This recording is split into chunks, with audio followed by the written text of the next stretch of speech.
Welcome again to Book and Adaptation, wherein I review a book and then critique its subsequent film adaptation. Today we're talking about Fight Club by Chuck Palahniuk. This is an instance where I saw the movie before I read the book, and honestly I think it worked better that way, but I'll get into it later. I can't give you a back blurb on this one because it's all useless one-word reviews, so I'll take a crack at it. Fight Club chronicles a nameless narrator, an insomniac struggling to survive his utterly normal life. At support groups for illnesses he doesn't even have, he meets Marla Singer, who's another fraud just hanging around dying people to feel more alive.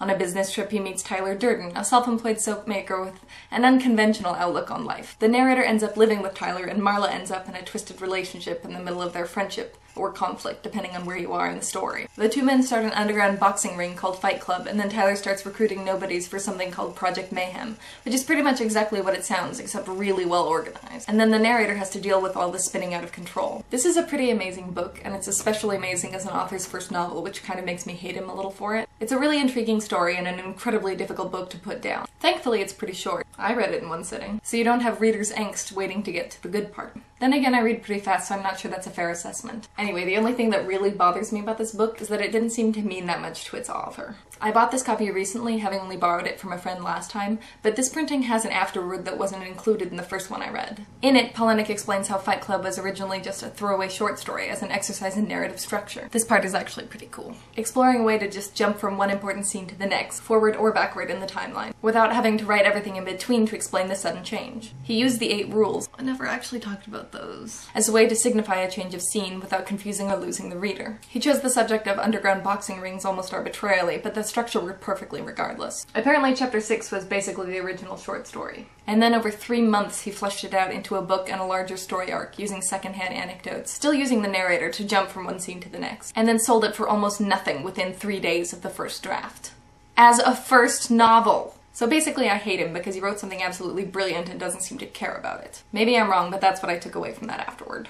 So anyway, the film is a phenomenal adaptation. It stars Edward Norton as the nameless narrator, Brad Pitt as Tyler Durden, and Helen Bonham Carter as Marla Singer. The screenplay was written by Jim Olds, who unfortunately is really only otherwise known for another adaptation for the movie Jumper. Ouch. That is not going to be on the list for this project. We should also note he was one of 3 writers on Jumper. Red flag. They're making a Jumper 2? Now there's a lot of fuss about Fight Club being seemingly non-adaptable. What? There's a lot of fuss about Fight Club being seemingly non-adaptable, but I feel like there was a lot going for it to make it a smooth transition to a movie. For example, the film's voiceover narration is taken very literally word for word from the book, and it makes a perfect framework for the film to follow. In the Ella Enchanted video I talked about the difficulties of voiceover narration, but this movie did it perfectly. Edward Norton's voice gone almost monotone is a great parallel to the sort of flatness of his character's personality. In the book, another narrative method was using a series of articles from all the National Geographic magazines laying around Tyler's house, which were all first-person narratives from various body parts, like I am Jack's colon. The narrator uses the same I am Jack's noun to express more emotion than is otherwise downplayed or muted. I am Jack's inflamed sense of rejection.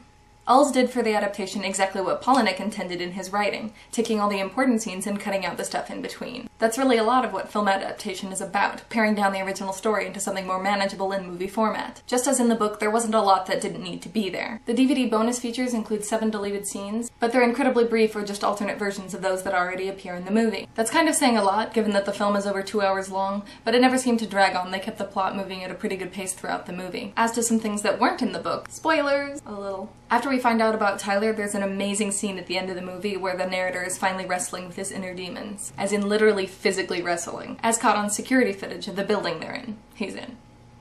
We watch a lot of the struggle through the black and white camera screen, showing what's really happening as opposed to what's going on in the narrator's head, cutting between the 2 perspectives of reality and what he's experiencing. It's entirely new to the adaptation, not in the book. It's something really unique to screen format, and it's a great visual representation of the relationship between Tyler and the narrator. Now to me there wasn't a lot of emotional resonance to the original story. The characters stayed pretty flat throughout the book, even in respect to the relationship with Marla. In the movie he did at least get angry at some important emotional situations, like death or jealousy or fear. I can really appreciate that change because I feel like there needed to be a little bit more to that character for the movie audience to really buy into this protagonist. In any case, this is an amazing adaptation, and Jim Olds did a great job taking this story and making it even better for the screen. Fight Club is also an excellent movie in its own right. Fucking cars. Like I said, I saw it before I read the book, but there's nothing that felt out of place or that needed explanation that wasn't included in the movie. This film was also perfectly cast. I love Edward Norton, and he plays a fantastic strung-out insomniac who can also weather constantly getting the shit kicked out of him. Brad Pitt was made to play the role, spoilers, of semi-psychotic alter ego, who also regularly gets the shit kicked out of him. And Helena Bonham Carter turns in a wonderful performance, taking a really strange character role and just running with it. Now this movie, as an extension of the novel, has had a really weird impact on pop culture, and will continue to do so, I suppose. But especially in the years just following the film's release, there were a lot of copycat fight clubs and Project Mayhems. Projects Mayhem? And it made for a lot of controversy and a lot of flack for Palahniuk. But it is a social commentary and you have to deal with that. Tyler Durden is at heart an anarchist, and that general message went out to a new generation with this movie. But it is true to say, as Palahniuk does in his afterwards, that all of this stuff, the fight clubs, the mischief, the food service industry tampering, has all been around before and will still be around long after this movie is forgotten. Although the forgetting part actually seems pretty unlikely given that it's almost a dozen years later and there's still a bajillion the first rule about blank jokes. And also this. In conclusion, absolutely read the book and see the movie if you are of an appropriate age. It's rated R for a reason, folks. Several reasons. As to the order, I'd actually say you should watch the movie first in this instance. You'll get more of a kick out of the big twist. It's done a little differently from the book and it has a much better impact visually. And then you get to read the book with the cast in your head and it's perfect.